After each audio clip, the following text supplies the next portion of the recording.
Hello friends, ओम श्री गणेशाय नमः। ओम नमः शिवाय। आप सभी का स्वागत है आपके अपने YouTube चैनल पर। फ्रेंड्स, आज हम आपको इस वीडियो में बताने जा रहे हैं साल 2025 की अश्विन मास की मासिक शिवरात्रि का शुभ मुहूर्त, निशिता काल पूजन का समय, व्रत कथा, पूजा विधि, महत्व और उपायों के बारे में। साथ ही हम आपको बताएंगे अश्विन मास की मासिक शिवरात्रि के दिन पड़ने वाले शुक्र प्रदोष व्रत की शुभ मुहूर्त के बारे में।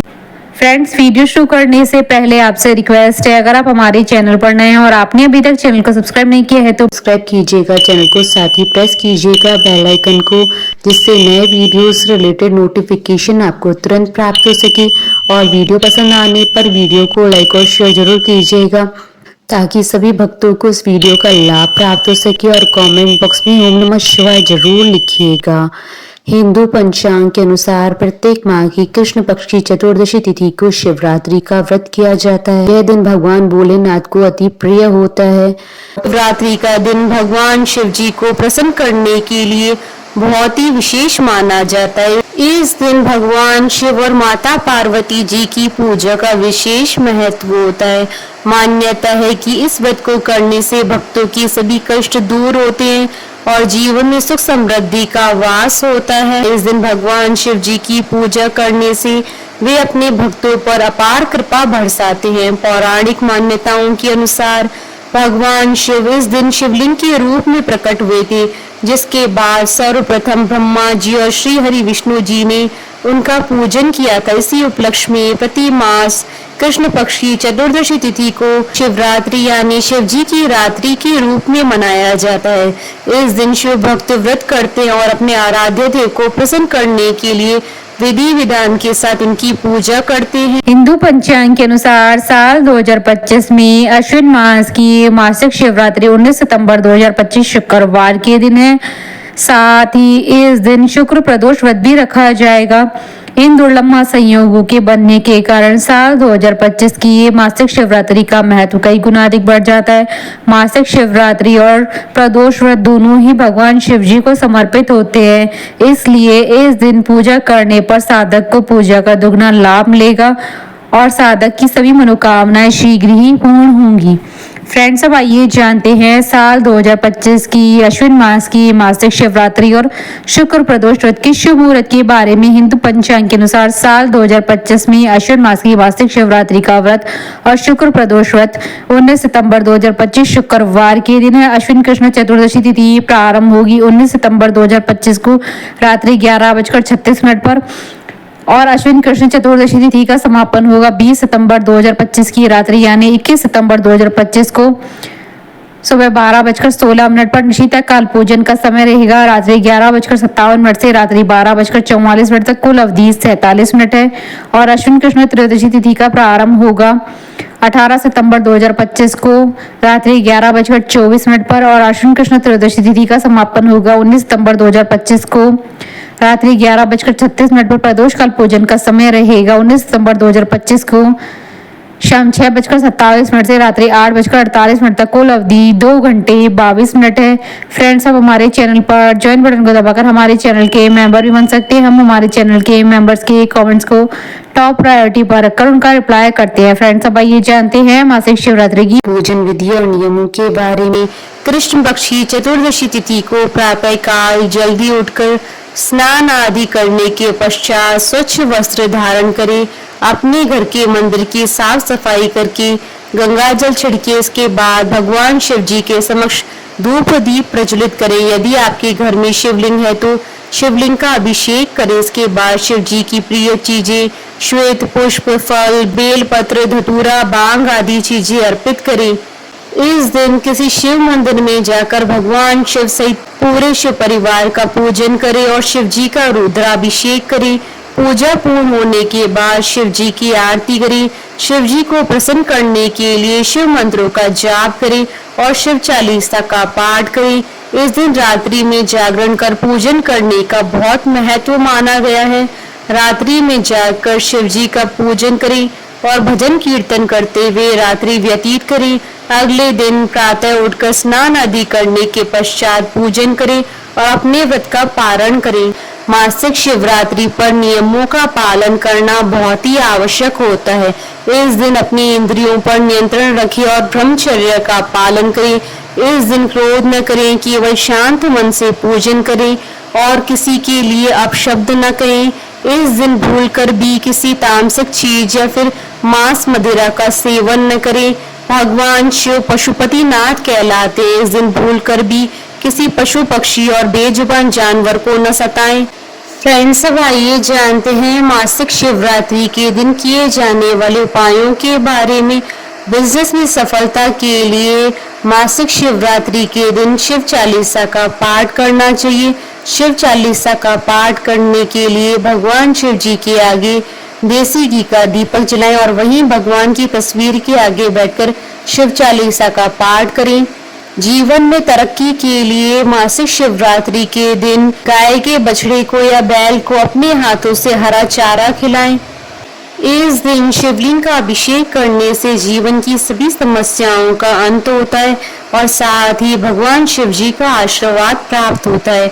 यदि आप शनि दोष से पीड़ित हैं या फिर आपको शनि की ढैया या साढ़े साती के बुरे फल प्राप्त हो रहे हैं तो इस दिन भगवान शिव जी को काले तिल मिलाकर जल अर्पित करना चाहिए। साथ ही ओम नमः शिवाय मंत्र का जाप करना चाहिए।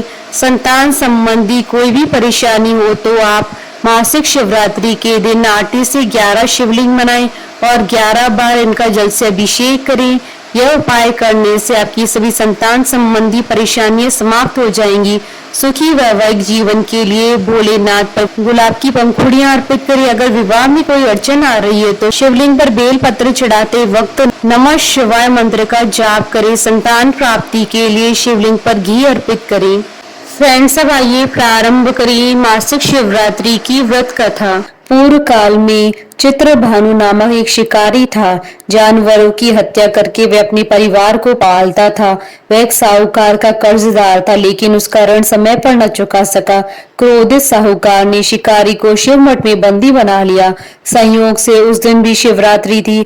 शिकारी ध्यान मग्न होकर शिव संबंधी धार्मिक बातें सुनता रहा। चतुर्दशी को उसने शिवरात्रि व्रत की कथा भी सुनी। शाम होते ही साहूकार ने उसे अपने पास बुलाया और ऋण चुकाने के विषय में बात की। शिकारी अगले दिन सारा ऋण लौटा देने का वचन देकर बंधन से छूट गया। अपनी दिनचर्या की भांति वह जंगल में शिकार के लिए निकला, लेकिन दिन भर बंदी गृह में रहने के कारण भूख प्यास से व्याकुल था। शिकार खोजता हुआ वह बहुत दूर निकल गया था। जब अंधकार हो गया तो उसने विचार किया कि रात जंगल में ही बितानी पड़ेगी। वह वन में एक तालाब के किनारे एक बेल के पेड़ पर चढ़कर रात बीतने का इंतजार करने लगा। बिलपत्र के नीचे शिवलिंग था जो बिलपत्रों से ढका हुआ था। शिकारी को यह पता न चला। पड़ाव बनाते समय उसने जो टहनियां तोड़ी थी वह संयोग से शिवलिंग पर गिरती चली गई। इस प्रकार दिन भर भूखे प्यासे शिकारी का व्रत भी हो गया और शिवलिंग पर बिलपत्र भी चढ़ गए। एक पहर रात्रि बीत जाने पर एक गर्भिणी हिरणी तालाब पर पानी पीने पहुंची। शिकारी ने धनुष तीर चढ़ाकर यूं ही प्रत्यंचा खींची। हिरणी बोली, मैं गर्भिणी हूँ, शीघ्र ही प्रसव करूंगी। तुम एक साथ 2 जीवों की हत्या करोगे जो ठीक नहीं है। मैं बच्चे को जन्म देकर शीघ्र तुम्हारे समक्ष प्रस्तुत हो जाऊंगी, तब मार लेना। शिकारी ने प्रत्यंचा ढीली कर दी और हिरणी जंगली झाड़ियों में लुप्त हो गई। प्रत्यंचा चढ़ाने तथा ढीली करते वक्त कुछ बिलपत्र अनायास ही टूटकर शिवलिंग पर गिर गए। इस प्रकार उससे अनजाने में ही प्रथम पैर का पूजन भी संपन्न हो गया। कुछ देर बाद जब एक और हिरणी उधर से निकली, शिकारी की प्रसन्नता का ठिकाना न रहा। समीप आने पर उसने धनुष पर बाण चढ़ाया। तब उसे देख हिरणी ने विनम्रता पूर्वक निवेदन किया, हे शिकारी, मैं थोड़ी देर पहले ऋतु से निवृत्त हुई हूँ, कामातुर विहरणी हूँ, अपने प्रिय की खोज में भटक रही हूँ। मैं अपने पति से मिलकर शीघ्र ही तुम्हारे पास आ जाऊंगी। शिकारी ने उसे भी जाने दिया। 2 बार शिकार खोकर उसका माथा ठनका। वह चिंता में पड़ गया। रात्रि का आखिरी पहर भी बीत रहा था। इस बार भी धनुष से लगकर कुछ बेलपत्र शिवलिंग पर जा गिरे तथा दूसरे पैर की पूजा भी संपन्न हो गई। तभी एक अन्य हिरणी अपने बच्चों के साथ उधर से निकली। शिकारी के लिए यह स्वर्णिम अवसर था। उसने धनुष पर तीर चढ़ाने में देर न लगाई। वह तीर छोड़ने ही वाला था कि हिरणी बोली, हे शिकारी, मैं इन बच्चों को इनके पिता के हवाले करके लौट आऊंगी। इस समय मुझे मत मारो। शिकारी हंसा और बोला, सामने आए शिकार को छोड़ दूं? मैं ऐसा मूर्ख नहीं हूँ। इससे पहले मैं 2 बार अपना शिकार खो चुका हूँ। मेरे बच्चे भूख प्यास से व्यग्र हो रहे हैं। उत्तर में हिरणी ने फिर कहा, जैसे तुम्हें अपने बच्चों की ममता सता रही है, ठीक वैसे मुझे भी है। हे शिकारी, मेरा विश्वास करो, मैं इन्हें इनके पिता के पास छोड़कर तुरंत लौटने की प्रतिज्ञा करती हूँ। हिरणी का दुख भरा स्वर सुनकर शिकारी को उस पर दया आ गई। उसने उस मृगी को भी जाने दिया। शिकार के अभाव में तथा भूख प्यासे व्याकुल शिकारी अनजाने में ही बेलपत्र के वृक्ष पर बैठा बेलपत्र तोड़ तोड़ कर नीचे फेंकता जा रहा था। पांव फटने को हो गई और एक एक हष्ट पुष्ट मृग उसी रास्ते पर आ गया। शिकारी ने सोच लिया कि इसका ही शिकार वह अवश्य करेगा।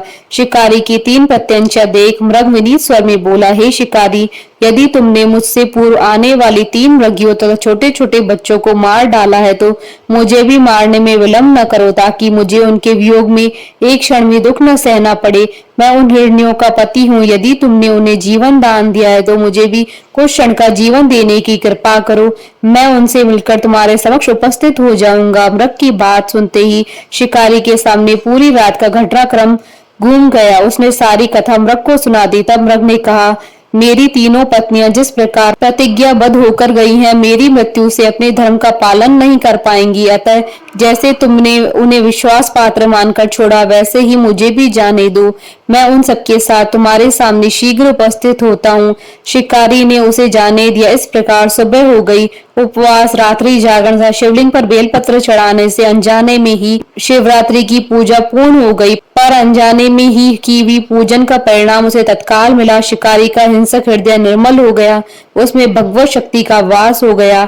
थोड़ी देर बाद वह मृग सपरिवार शिकारी के समक्ष उपस्थित हो गया ताकि वह उनका शिकार कर सके, किंतु जंगली पशुओं की ऐसी सत्यता और सात्विकता और सामूहिक प्रेम भावना देखकर शिकारी को बड़ी ग्लानि हुई। उसने मृग परिवार को जीवन दान दे दिया। अनजाने में शिवरात्रि व्रत का पालन करने पर भी शिकारी को मोक्ष की प्राप्ति हुई। जब मृत्यु काल में यमदूत उसके जीव को लेने आए तो शिवगणों ने उन्हें वापस भेज दिया तथा शिकारी को शिवलोक ले गए। शिवजी की कृपा से ही अपने इस जन्म में राजा चित्रभानु अपने पिछले जन्म को याद रख पाए तथा मासिक शिवरात्रि के महत्व को जानकर अगले जन्म में भी पालन कर पाए।